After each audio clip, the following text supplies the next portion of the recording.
Eu estou absolutamente feliz por estar vivo ainda e ter acompanhado essa marcha da vontade amorosa de mudar o mundo, marcha dos reprovados, marcha dos que se rebelam, marcha dos que querem ser e estão proibidos de ser.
As ideologias políticas da Europa refletiam ao redor do globo.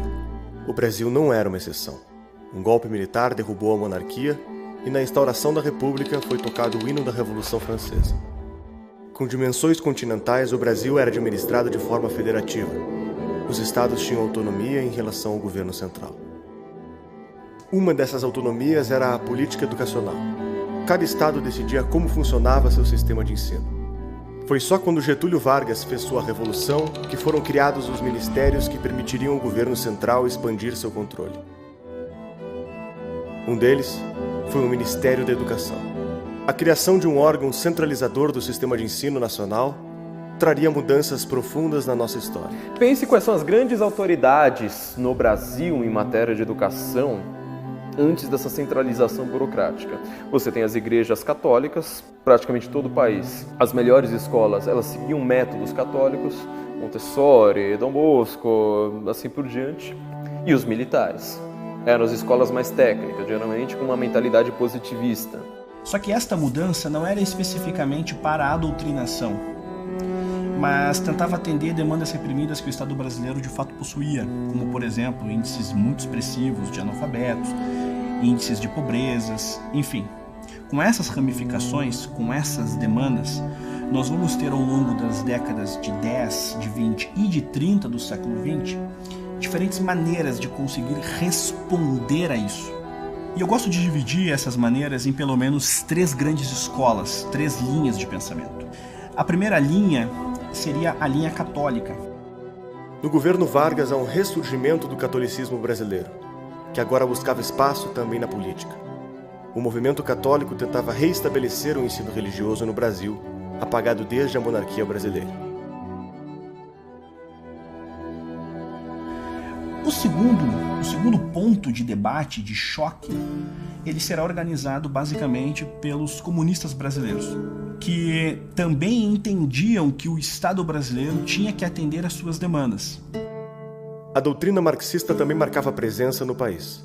Fundado em 1922, o Partido Comunista Brasileiro seguia à risca as diretrizes estabelecidas pela Internacional Comunista, organizando frentes políticas, militares e culturais que perseguiam a Revolução. Vejam que aqui há um paradoxo. Nós temos um marxismo no Brasil que formou-se a partir de um entendimento do papel do Estado. Ou seja, nós não vamos ter aquela linha clássica de Marx em que o Estado deve ser superado. Nós vamos ter no marxismo brasileiro o entendimento que o Estado deve operar a política brasileira, tendo em vista que o Brasil não atingiu ainda as condições ideais para a supressão do Estado. Então os comunistas aqui estarão, que se formaram tendo uma leitura muito precária de Marx. ainda que com um certo talento individual, por exemplo, do professor Vicente de Souza, que era um lógico, latinista, enfim, figuras como, por exemplo, um Graciliano Ramos, um Drummond, mas este comunismo brasileiro é um comunismo muito incipiente, ainda com uma visão muito precária, inclusive do próprio stalinismo, do próprio leninismo. Mas nós vamos ter uma outra escola que ganhará força de uma maneira progressiva. Esta a chamada Escola Nova.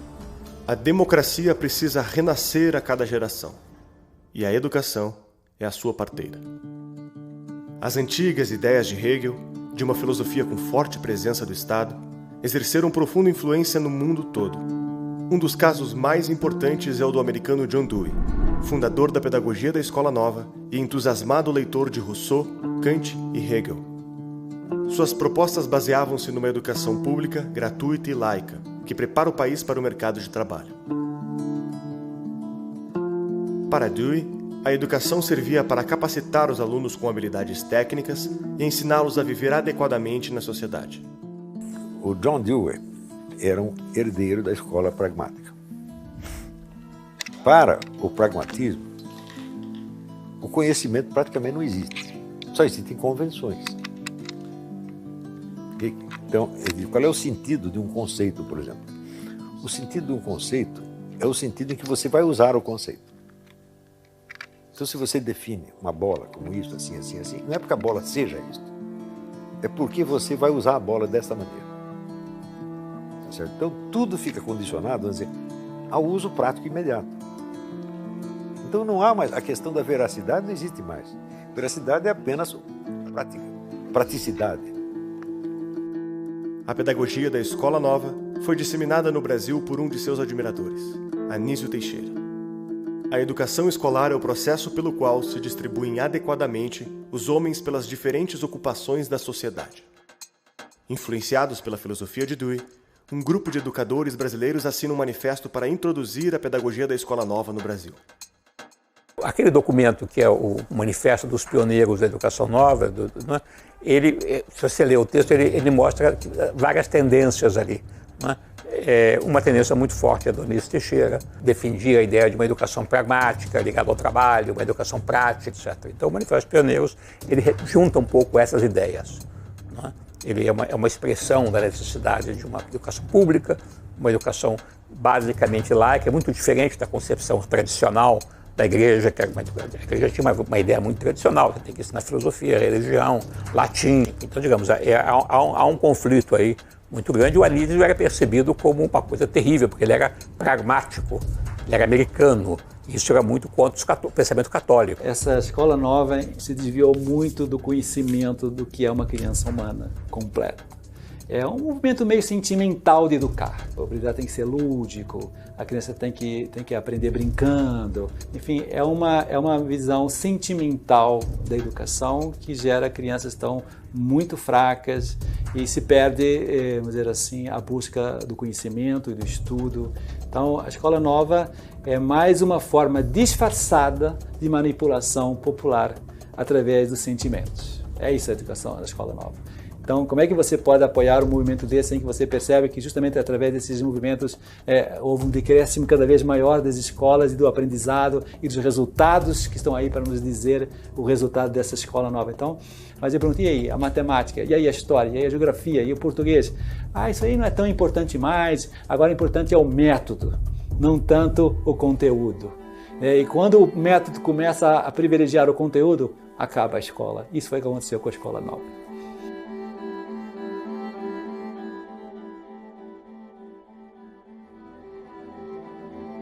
Então, nós vamos ter essas três linhas. A linha católica, a linha comunista e a linha da Escola Nova. Estas três linhas protagonizarão aí, pouco a pouco, com uma ou outra mudança dentro de suas linhas, digamos, norteadoras, incipientes, as suas premissas intelectuais, todos os debates, as discussões sobre o papel do Estado dentro da educação brasileira. Mas note, todas elas defendiam o papel do Estado.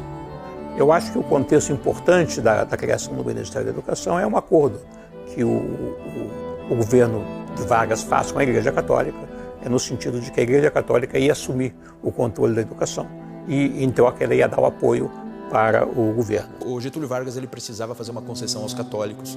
Os católicos eram a imensa maioria no Brasil e eles poderiam pôr o governo abaixo e o que ele mais entendia era de se manter no poder, né? Era o forte dele. Então ele convida um católico de um movimento intelectual católico, Gustavo Capanema, para fazer parte do Ministério da Educação. Capanema é, até hoje, o ministro da Educação mais longevo de nossa história. E não há como falar sobre o Ministério da Educação sem falar de Gustavo Capanema. Capanema, quando ele assume, ele encontrou algumas demandas que eram necessárias. A primeira era de como inserir intelectuais que estavam em oposição ao período Vargas dentro da política. Então Capanema, que vai ter uma amizade de longa data com Drummond, irá chamar Drummond para trabalhar dentro do então novo Ministério da Educação. Convidará também Graciliano Ramos para trabalhar, convidará Portinari para trabalhar, enfim, comunistas clássicos do Brasil com os seus diferentes trabalhos artísticos. Eles irão conseguir atender essas demandas desses grupos bem heterogêneos. Por exemplo, o ensino religioso de fato irá voltar. Nós vamos ter, por exemplo, uma liberdade de ensino que atendia muitas das demandas dos comunistas. Nós vamos ter uma presença de um ensino técnico, como, por exemplo, atendia uma das demandas de Anísio Teixeira da Escola Nova. Ele conseguia ter esse tipo de desenvolvimento. Ele se mantém no Ministério da Educação até a saída de Getúlio Vargas, nessa primeira transição, até assumir Dutra. Quando o governo JK e mais na sequência o governo Jango se consolidam dentro do aparelho estatal, mudarão apenas os atores, mas o teatro de fato ele estará ali, devidamente armado. Por exemplo, sairá Pedro Calmon e entrará a posteriori Darcy Ribeiro, entrará a posteriori Paulo de Tarso, mas o aparelho estatal de fato ali está. E é interessante citar, por exemplo, Paulo de Tarso, porque Paulo de Tarso, desfrutando de um aparelho estatal que o antecede, foi o ministro da Educação que deu a Paulo Freire a magnitude da experiência de Angicos. Com apenas R$10 por mês você se torna um membro patriota e tem acesso à versão completa da trilogia Pátria Educadora, livre de anúncios e muito mais. Entre no nosso site agora e torne-se membro.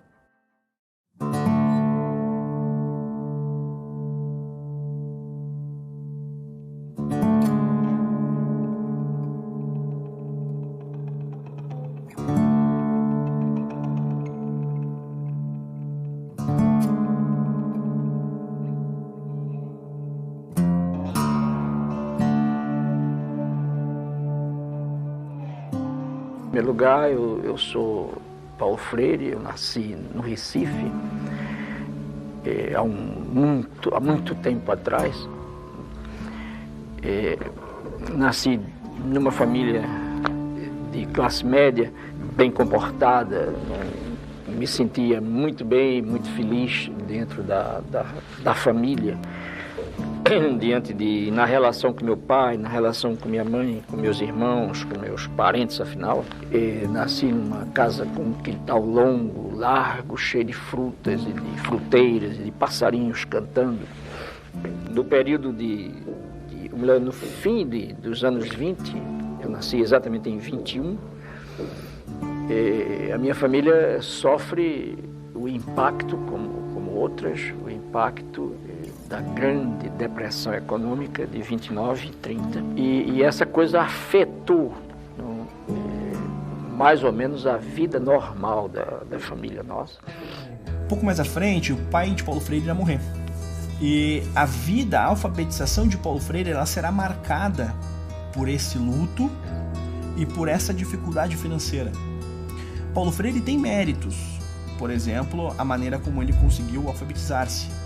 Em vários segmentos, ele serve como um exemplo de esforço humano.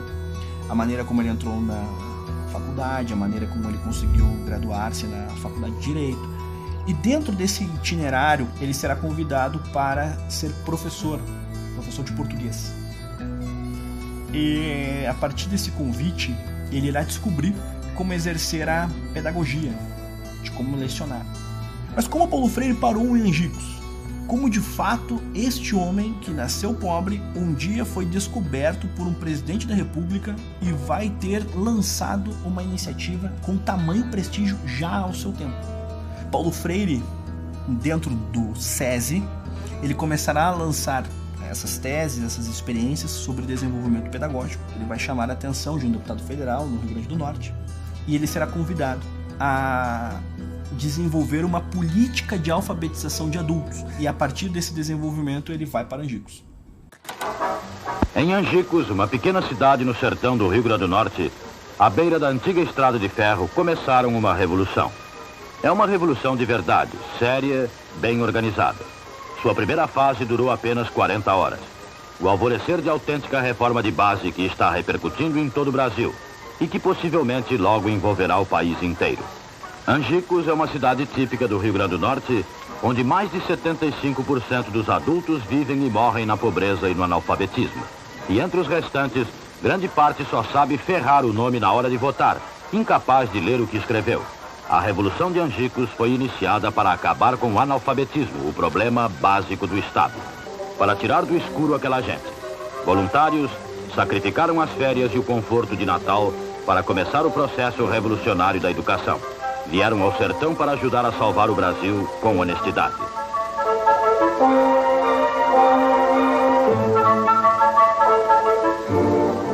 Convocaram os alunos e explicam que é possível ler e escrever com apenas 40 horas de aula e sem cartilha.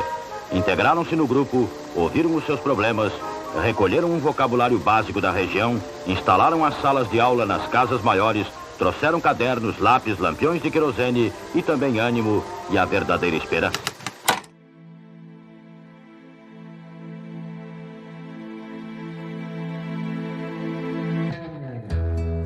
E dentro dessa situação, Paulo Freire vai ter aí alcançado um nível de expressão pública em 63 e 64 que já o tornara de fato um protagonista da política brasileira.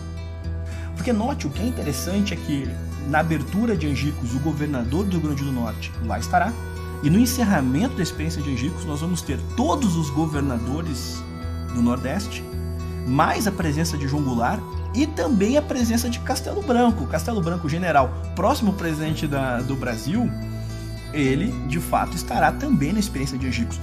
Nós temos ali o aparelho estatal já constituído e início do ano de 64, em janeiro, a consolidação do chamado Plano de Alfabetização embasado nas teses de Paulo Freire.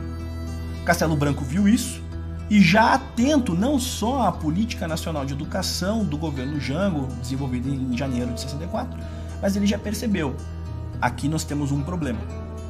E eu sou, então, afastado da minha atividade da universidade, sou preso, afinal de contas,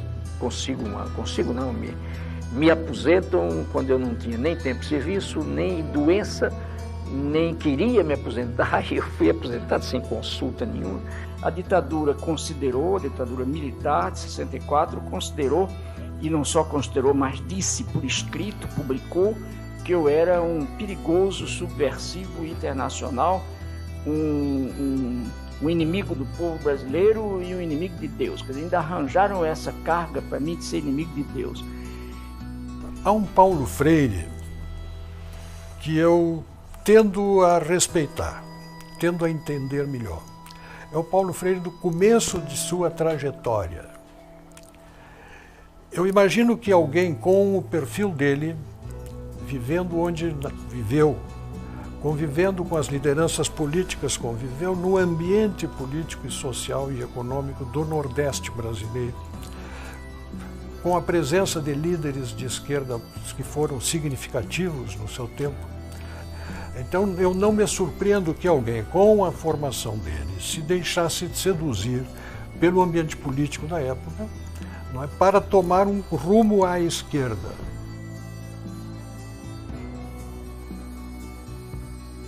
Entre em nosso site e saiba como ter acesso às entrevistas e cursos exclusivos. A partir de R$10 você já pode se tornar um membro da Brasil Paralelo.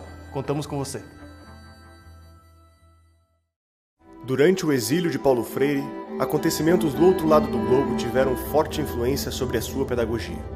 Por milhares de anos, A China viveu um sistema de divisão de castas. Até o ano de 1905, todos que quisessem ingressar na casta superior deveriam ser aprovados na prova imperial que permitia acesso aos cargos públicos.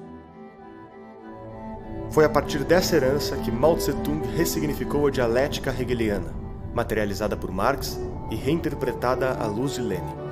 Na sua obra A Contradição, Mao afirma que, na sociedade, as mudanças são devidas principalmente ao desenvolvimento das contradições que existem no seu seio, isto é, a contradição entre as forças produtivas e as relações de produção, a contradição entre as classes e a contradição entre o novo e o velho. É o desenvolvimento dessas contradições que faz avançar a sociedade. Mao observou que a natureza da revolução é a aceleração da história, que deveria ser feita através da manipulação dos contrários.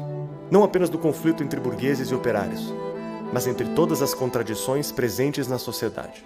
Em posse dessas ideias, Mao Tse-tung liderou a Revolução Comunista da China, estatizando as fazendas do país e promovendo o trabalho forçado no programa chamado Grande Salto para Frente. A estratégia foi abandonada pelo fracasso que resultou na maior crise já alastrada pelo país, matando milhões de pessoas de fome, expandindo o hábito de comer insetos e cachorros para poder sobreviver e enfraquecendo o apoio ao Partido Comunista. Foi quando Mao deu início à Revolução Cultural Chinesa, alegando precisar limpar os hábitos que perpetuam a velha cultura da China e não permitem que a revolução prospere. A Revolução Cultural Chinesa consistia justamente na troca de todo um sistema educativo por outro, né? E os agentes iniciais de transformação foram os próprios estudantes. Eles foram incentivados a contestar os próprios professores, a ridicularizar os professores, né? E fazer com que houvesse essa pressão, né, interna para a transformação do sistema educativo.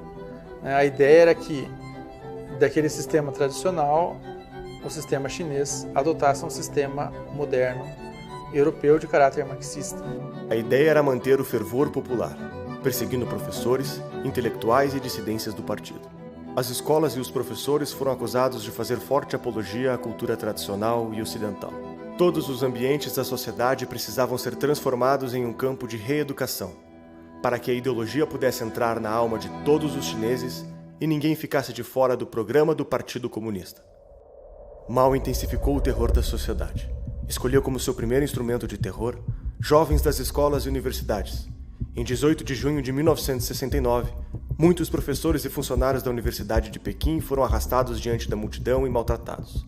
Seus rostos foram pintados de preto e puseram chapéus de burro em suas cabeças. Forçaram-os a ajoelhar, alguns foram espancados e as mulheres sexualmente molestadas. Episódios semelhantes se repetiram em toda a China, provocando uma cascata de suicídios. Esses eventos tiveram uma grande influência mundial. O Partido Comunista Francês chegou a declarar apoio à Revolução Cultural da China.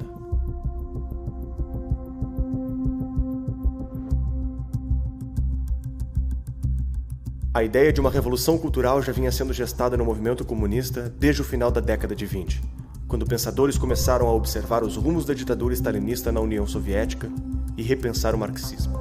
Grupos de intelectuais discutiam a diminuição dos argumentos econômicos e a adesão pela reforma daquilo que entendiam como verdadeiro motor da história, a cultura.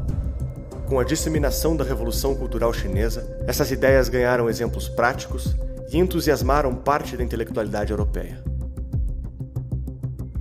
A França vivia a década do pós-guerra e seu presidente sofria duro enfrentamento da oposição socialista. Foi em 1968 que a história da educação marxista sofreu seu ponto de inflexão.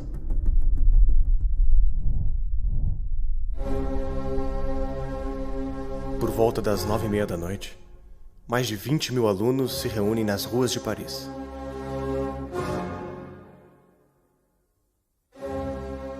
O clima de revolta insufla os ânimos. Barricadas estão erguidas. A polícia ronda os estudantes.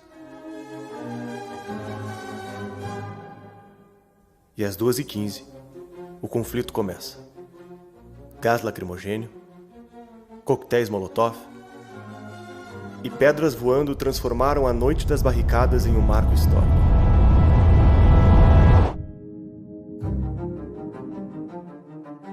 estudantes denunciavam o capitalismo e reivindicavam reformas nas universidades. Em pouco tempo, as pautas cresciam e motivavam protestos cada vez maiores. Acalorados debates de intelectuais e militantes começavam a dividir ideologicamente os protestos. Estudantes começam a exigir a renúncia do presidente e a convocação de eleições gerais. Em poucos dias, Paris transformou-se em um palco de confronto entre policiais e manifestantes, paralisando milhões de trabalhadores numa greve sem precedentes. Um dos símbolos do protesto foi o Livro Vermelho de Mao Tse-tung. Estudantes inspiravam-se na Revolução Cultural Chinesa, onde o governo usou massas de jovens como tropa de choque contra os adversários do regime.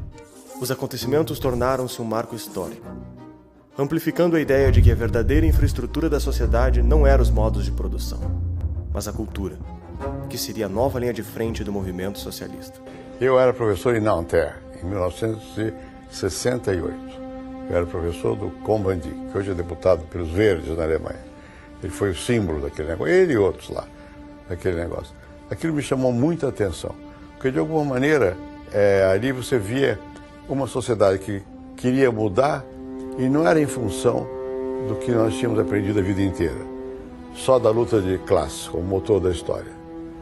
Ali era uma crise, ao mesmo tempo, havia luta sindical e tal, mas era ao mesmo tempo uma crise cultural, existencial.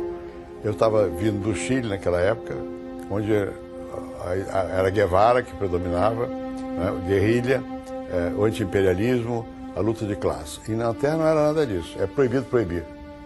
O amor é livre. Eram temas existenciais. E nos desfiles pelas ruas de Paris, andavam com a bandeira negra. A bandeira negra é a bandeira anarquista. Eles nem sabiam o que era.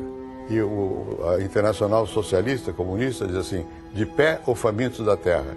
Eles cantavam isso. Nanterre ficava situada na zona rica da França, perto de Sezème, que é um quartier rico de Paris. Então não tinha nada a ver. Mesmo os trabalhadores que fizeram greve também, na França, não eram os trabalhadores esquálidos da América Latina, eram gordinhos.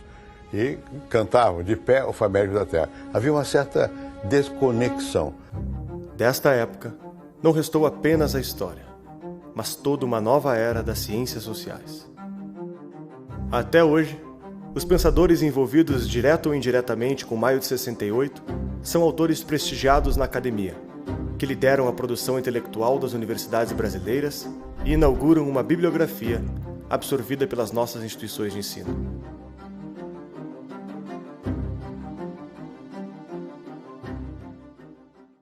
The sign of success of 68 is that invisible. We don't even perceive it as 68. It's simply part of our customs. The other thing is that 68 was the last big attempt of questioning the fundamentals of our way of life, like, is capitalist system the ultimate horizon? 68 was the last moment when people, not just 10 surviving Marxist dinosaurs, were asking this question. 68 fue un movimiento anárquico de destrucción de la autoridad, de las jerarquías, en nombre de un ideal que parecía muy generoso, que era la igualdad, ¿no?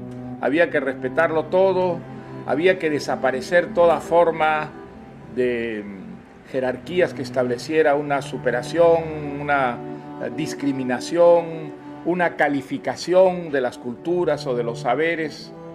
Pero ese ideal generoso, ¿en qué se ha traducido? Se ha traducido en una confusión en la que ya es muy difícil hacer ningún tipo de calificación o clasificación de la obra artística, por ejemplo, pero también de los sistemas de pensamiento e incluso de los valores morales, de los valores cívicos. Y eso nos ha llevado a la extrema, digamos, confusión que caracteriza a nuestra época. For a start, the thing that most struck me about those students in the street was the sentimentality of their anger. It was all about themselves. It wasn't about anything objective. Here they were, the spoiled middle-class baby boomers who'd never had any real difficulty to cope with, shouting their heads off in the street, burning the cars belonging to ordinary proletarians, whom they pretended to be defending against some imaginary oppressive structures erected by the bourgeoisie. The whole thing was a complete fiction based on the antiquated ideas of Karl Marx, ideas which were already redundant in the mid-19th century. They were enacting out, if you like, a self-scripted drama in which the central character was themselves.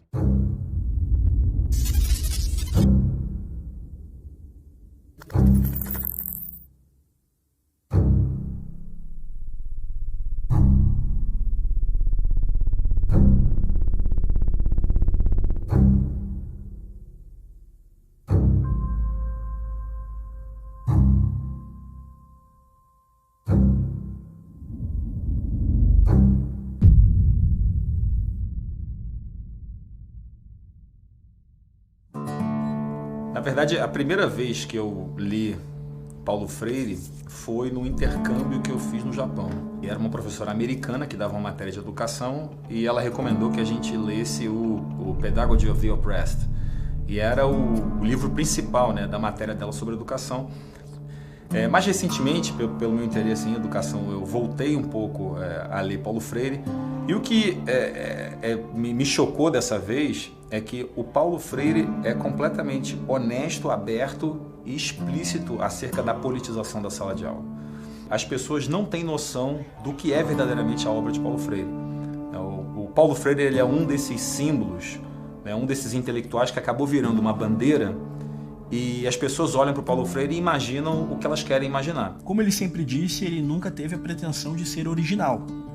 Então, ele consolidava experiências pedagógicas de diferentes tempos, de diferentes pedagogos. O método Lauba, que nós vamos ter a presença de Anísio Teixeira dentro de seus ensinamentos, nós vamos ter uma leitura de Sartre, desses movimentos e desses intelectuais que conseguiram alcançar alguma espécie de prestígio em nível mundial.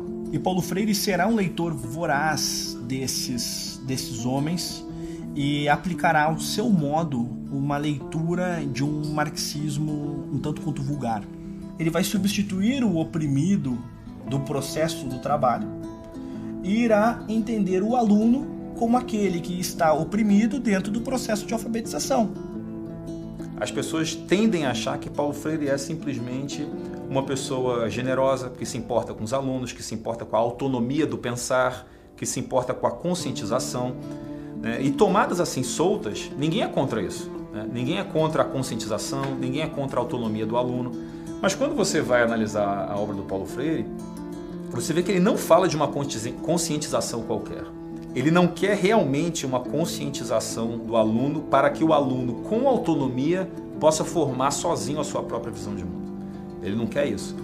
Para Paulo Freire, a conscientização, né, a autonomia do pensar, é baseado no que ele chama de pensar certo, que é fundamentalmente uma filosofia anticapitalista, antiliberal e a favor da consciência revolucionária, como ele mesmo chama. Paulo Freire diz assim, na página 58, como poderiam os oprimidos dar início à violência se eles são o resultado de uma violência? Se você descreve a ordem capitalista como uma ordem de opressão e de violência, você está, não é nem indiretamente, diretamente você está dizendo que a violência contra essa ordem é uma legítima defesa. E na página 233, que para mim é uma das frases mais macabras de Paulo Freire, ele diz assim: a revolução é biófila, é criadora de vida, ainda que, para criá-la, seja obrigada a deter vidas que proíbem a vida. Então a revolução ama a vida, mas de vez em quando você precisa tirar umas vidas. Mas não é qualquer vida, só que proíba a vida. E quem vai dizer? A revolução. Por isso que eu chamo a pedagogia do oprimido como mini manual do guerrilheiro educador. Porque é Marighella falando. Marighella não fosse escrever sobre educação, não escreveria diferente. E aí, ele começa a falar do Che Guevara, né, que Che Guevara teve de lidar com isso, né, com pessoas que saíram, desertaram a guerrilha e foram denunciadas. Ele diz assim: na página 231. Algumas vezes no seu relato, ao reconhecer a necessidade da punição ao que desertou para manter a coesão e a disciplina do grupo, reconhece também certas razões explicativas da deserção. Uma delas, diremos nós, talvez a mais importante, é a ambiguidade do ser do desertor. Né? Essa coisa do cara que quer lutar, mas na verdade tem a sombra do opressor dentro de si próprio, e aí o cara, na verdade, ele não sabe o que ele quer de verdade. Então ele precisa do Paulo Freire, ele precisa dos educadores, ele precisa da liderança revolucionária que vai dizer o que ele precisa. E para dar o contexto desse episódio aqui, que Paulo Freire se refere a Che, né, ele é um episódio da época da guerrilha, em que havia um soldado do grupo de Che Guevara, chamado Wong, que fugiu, né, que desertou, e aí dois soldados foram mandados para tentar recuperar, resgatar ou encontrar essa pessoa, né? E aí uma dessas duas pessoas quis desertar também e comentou com a outra. E aí essa outra pessoa assassinou essa pessoa que quis desertar, e aí o Che Guevara reúne a tropa para explicar a necessidade de você punir com a morte as pessoas que desertassem a guerrilha. Quando Che Guevara discursou na ONU, ele deixou bem claro que fuzilava e que continuaria fuzilando.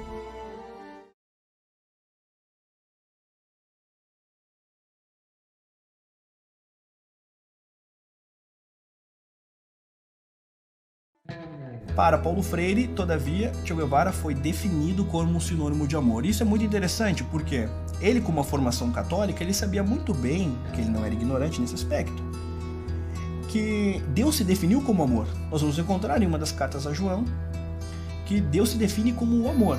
Se Che Guevara é sinônimo de amor, logo Che Guevara é sinônimo de Deus, Paulo Freire.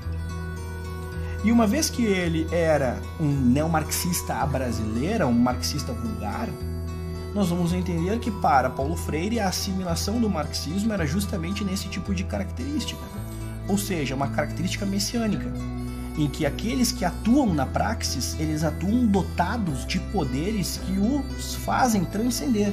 Imagina a pessoa que de fato, a pessoa muito machucada pela vida, que trabalhou lá na construção civil, que trabalhou numa fazenda.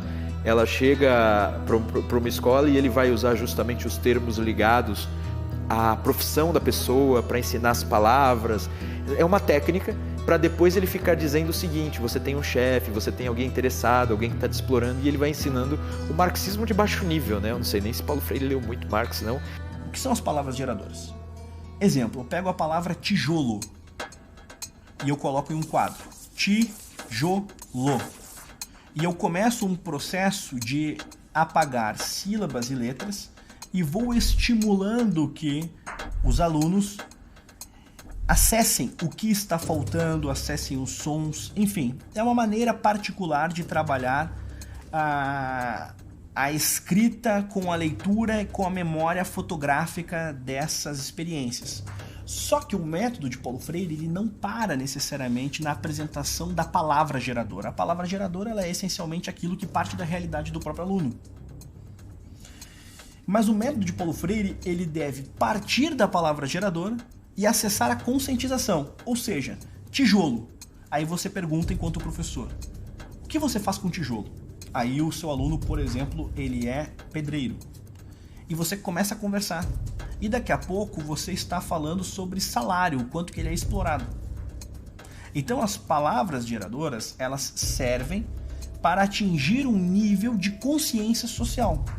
Toda a sua ideia é uma tomada de consciência do mundo. Por isso que ele fala em pedagogia do oprimido. Quer dizer, você precisa ter aquela Klassenbewusstsein, né? Consciência de classe de que fala o Marx. Quer dizer, se você é um proletário, você não está fazendo a revolução porque você tem a ideologia capitalista. Assim que você conscientizar todo o proletário, vai todo mundo pegar a foice e sair degolando o patrão. A revolução será inevitável. Então, dessa maneira, o Paulo Freire constrói essa conexão entre uma atividade que seria meramente pedagógica até o exercício político em sala de aula. E eu acho que, inclusive, daí, é dessa ponte que ele constrói, que vem a grande fama e a grande aceitação do Paulo Freire. O Paulo Freire, ele constrói essa estrada para dar legitimidade à politicagem que o educador progressista já queria fazer antes. Ele cria um álibi, ele cria um pretexto para você poder falar de política dentro da sala de aula. Esta dialética partia de um ponto fundamental: a alienação. Este aluno alienado é o aluno que carrega um hospedeiro burguês. E cabe ao professor retirar este hospedeiro, dar consciência para aquele aluno, independentemente da classe social desse aluno. O Paulo Freire introduz o conceito de consciência crítica. E essa palavra crítica vira uma moda. A partir daí você vai vendo as pessoas serem reputadas por inteligentes, gritando, reclamando de problemas políticos. O Adler diz claramente, a crítica é uma terceira etapa. A primeira etapa você tem uma visão panorâmica. Você entende o quadro. A segunda etapa você analisa, você entende partes constituintes, detalhe por detalhe. Só numa terceira etapa você vai criticar. O Paulo Freire, ele vende a ilusão de que basta você entender que alguém te explora e começar a vociferar isso em público que você é inteligente. E aí você vê muita gente ficando crítica, sem ter entendido. O que acontece é que Paulo Freire vai ter uma leitura muito particular de Rousseau, e dentro dessa confusão do Emílio de Rousseau em Paulo Freire, nós teremos, com um pouco mais de Emmanuel Mounier, com este neomarxismo vulgar, uma visão que o professor deve ser um facilitador, não para uma aprendizagem do que há de mais alto, mas para a obtenção de uma consciência social. Se existe alienação e a escola deve exercer um papel sine qua non para transformar este alienado em agente da praxis, logo este aluno deverá agir na sociedade, seja esta sua família ou ambiente civil, o ambiente público, o ambiente comum. A Revolução Cultural toma a sociedade em reconstrução em sua totalidade, nos múltiplos quefazeres dos homens, como campo de sua ação formadora. Você vê, cara, a Revolução Cultural, para reconstruir a sociedade em sua totalidade. Isso aqui é o típico pensamento totalitário. Paulo Freire vai ter citado Mao Tse Tung na Pedagogia do Oprimido, quando ele vai ter ali manifestado certo entusiasmo com práticas da Revolução Cultural Chinesa. A conhecida frase de Paulo Freire, de que não há saberes que sejam definidos como errados, é uma frase que, dentro do conjunto intelectual de Paulo Freire, ela apresenta uma incoerência. Paulo Freire não respeitava os saberes que ele entendia como burgueses.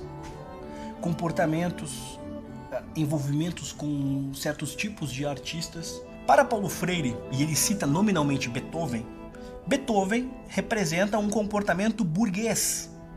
Então, para Paulo Freire, na verdade, há saberes sim que merecem destaque e outros que merecem correção. Esta é a frase correta. Mas pensemos, como é que um pedagogo apresenta que tudo vale? Se todo saber é válido, qual o sentido de um professor? Qual o sentido de você exercer uma pedagogia? A educação paulo-freiriana não aceita que você diga, por exemplo, que o rapaz que fala Flamengo está errado. Né? Você não pode, porque você está impondo a sua cultura classista. Isso é a pedagogia do oprimido. Né? O oprimido é o aluno. Ora, se há um oprimido, tem um opressor. Quem é o opressor? O professor. Então você não tem meios de você se desaculturar. Você fica preso. Apareceu aquele cretino do Marcos Banhos dizendo, não, você ter uma gramática igual para todos é antidemocrático. Bom, é uma gramática para cada classe social. Você aprende aquela gramática da sua classe social, fica preso ali o resto da sua vida. Você não consegue falar com o cara da outra classe social. E você cria uma estratificação social hierárquica, invencível, e você acha que isso é democrático? Para mim, isso é o contrário da democracia. O Paulo Freire criou uma estratificação social invencível. Se você nasceu filho de pedreiro, é para você ficar pedreiro o resto da sua vida. Você se inscreve no Partido Comunista e continua pedreiro.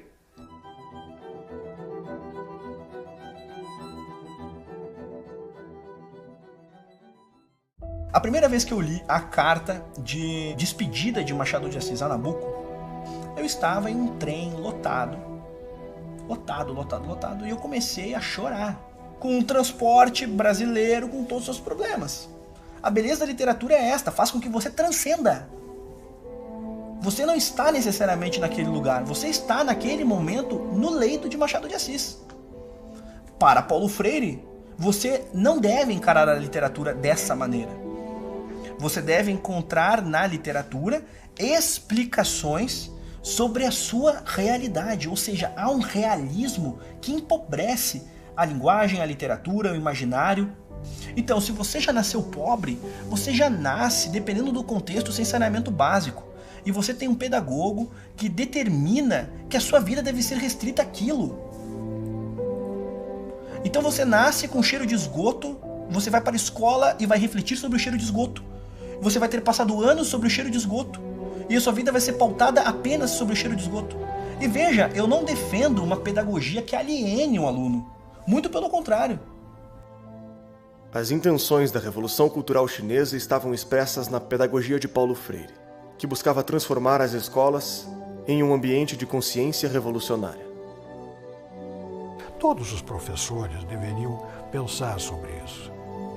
Olha, quer sejam freirianos ou não, mas ele tinha um convite para ir para a Europa e ele tinha um convite para ir aos Estados Unidos.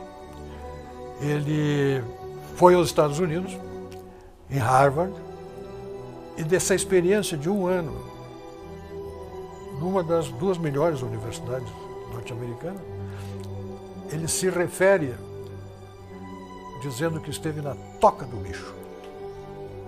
Como pode ser educador uma pessoa que visita uma universidade como Harvard e diz que esteve na toca do bicho? Como que uma pessoa com esta incapacidade de ver a realidade, de reconhecer aquilo que é bom, aquilo que produz bom resultado, aquilo que agrega conhecimento, e continua vendo a educação com os mesmos olhos e chama de toca do bicho, como se ali estivesse o fator de destruição do quê, Paulo Freire? Do quê? Vou aqui apresentar 2 empregos que Paulo Freire teve durante seu momento de exílio, que são os seus grandes empregos. Um deles para o Conselho Mundial de Igrejas e o outro que ele vai ter trabalhado para a Unesco. No Conselho Mundial de Igrejas, Paulo Freire teve a oportunidade de percorrer diferentes países.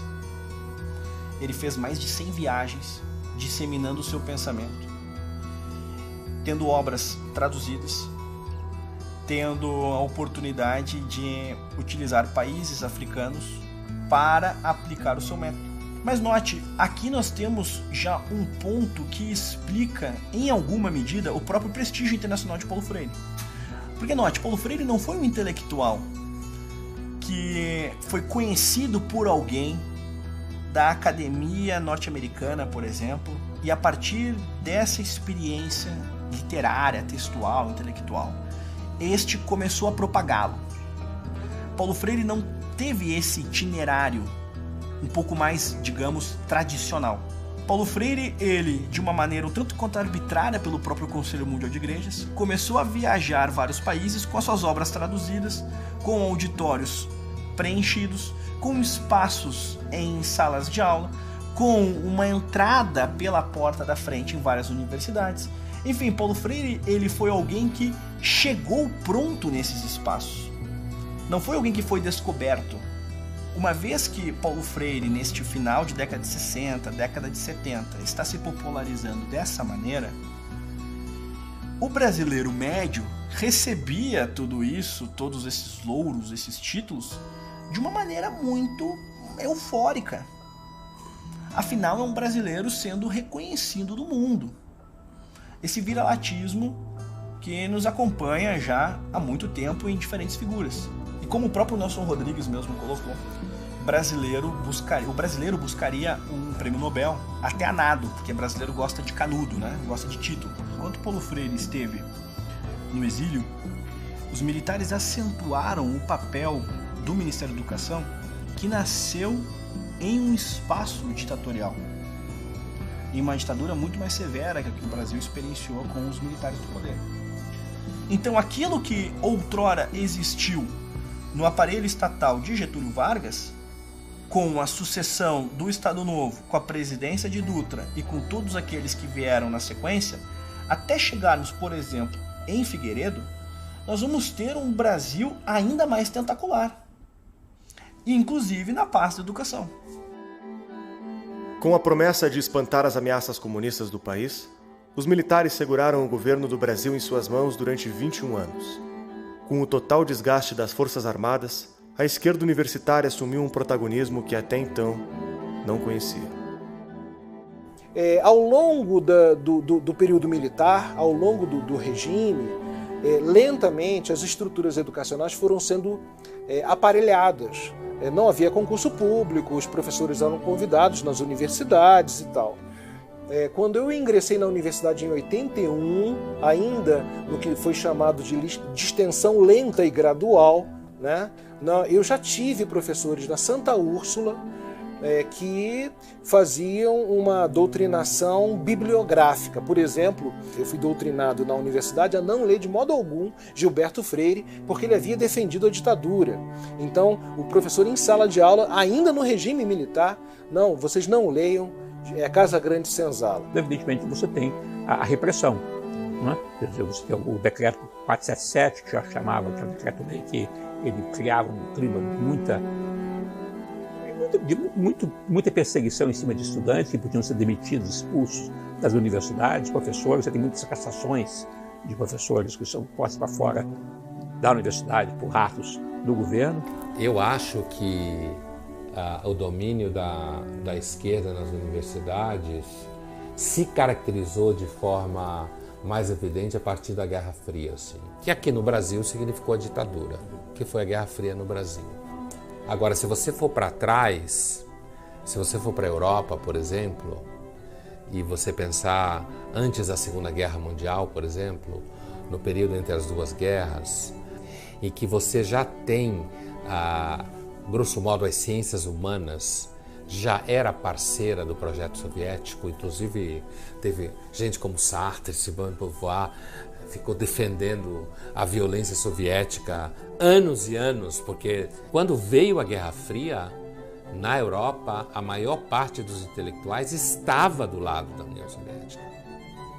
Então, assim, não foi propriamente a ditadura que inventou o intelectual de esquerda. Não tiveram a percepção que o ovo da serpente se encontra na educação. Tá?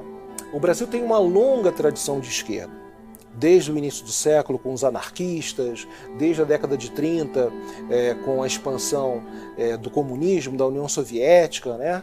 A história registra espiões enviados ao Brasil para participar da Revolução, houve a intentona comunista e tal. Mas a coisa se intensificou, de fato, no início da década de 60. A grande revolução cultural, né? É proibido proibir, de Paris e tal. E aqui no Brasil foi decidido pelas esquerdas esse ataque à educação, à cultura. Enquanto Paulo Freire esteve fora do Brasil, seus textos aqui circularam. Ele foi alçado a um protagonismo ainda maior pelo Conselho Mundial de Igrejas no exterior. Então, censurado no papel, sim. Todavia, na prática, na realidade, não era o que acontecia. E ficaram tanto tempo no poder com a justificativa de limpar o Brasil, em aspas, do comunismo, e deixaram tudo preparado para os comunistas, né? É absolutamente falso dizer que as nossas Forças Armadas libertaram o Brasil do comunismo. Absolutamente falso. E foi exatamente um período de infiltração, onde efetivamente começou a tomada do espaço acadêmico brasileiro, especialmente nas universidades federais, por intelectuais de esquerda. Muitos que saíram daqui, por motivos políticos, foram fazer seus cursos na Europa, se especializaram, voltaram e passaram a ocupar cátedras aqui. Ele vai ter se popularizado de uma maneira bastante expressiva, como raríssimos intelectuais no Brasil conseguiram de fato ser assim. Ele era um intelectual público de muito prestígio, com uma comunicação com jovens muito acentuada. Ele tinha uma relação direta e indireta com muitos constitucionalistas da Constituição de 88. Enfim, Paulo Freire tinha uma leitura política muito bem acabada, que ele desenvolveu em parceria com homens como José Dirceu, Lula, Frei Beto, Dom Paulo Evaristo Soares. Quando Paulo Freire volta ao Brasil, Fernando Henrique Cardoso disse: alguém precisa contratá-lo, alguém precisa. Paulo Freire foi contratado pela Unicamp, foi contratado pela PUC. A PUC, quem o contratou? Dom Paulo Evaristo Soares, que é um dos maiores disseminadores da teologia da libertação no Brasil. E Paulo Freire, ele não vai mais interpretar a pedagogia brasileira, ele vai envolver-se. E esse envolvimento se acentua com a fundação do próprio Partido dos Trabalhadores. Pela primeira vez eu me senti à vontade dentro de um partido cujo sonho coincide com os sonhos antigos meus. E eu costumo sempre dizer que eu esperei um largo tempo de minha vida pelo PT. Narra a viúva de Paulo Freire que o Lula sempre reconheceu que Paulo Freire é um dos fundadores mais importantes da história do PT. O que nós vamos ter? 85, processo de redemocratização, o PT já é um partido de fato consolidado.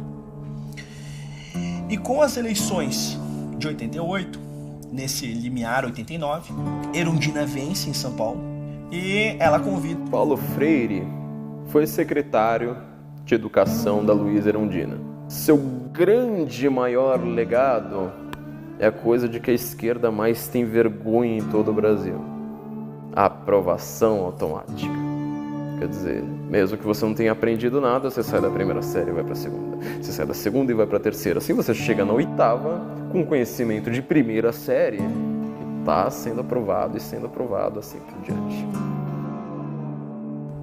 E dentro dos alunos mais celebrados de Paulo Freire na execução da Secretaria de Educação, nós vamos ter ele alçando Mário Sérgio Cortella, Marta Suplicy e outros. Marta Suplicy também foi prefeita de São Paulo.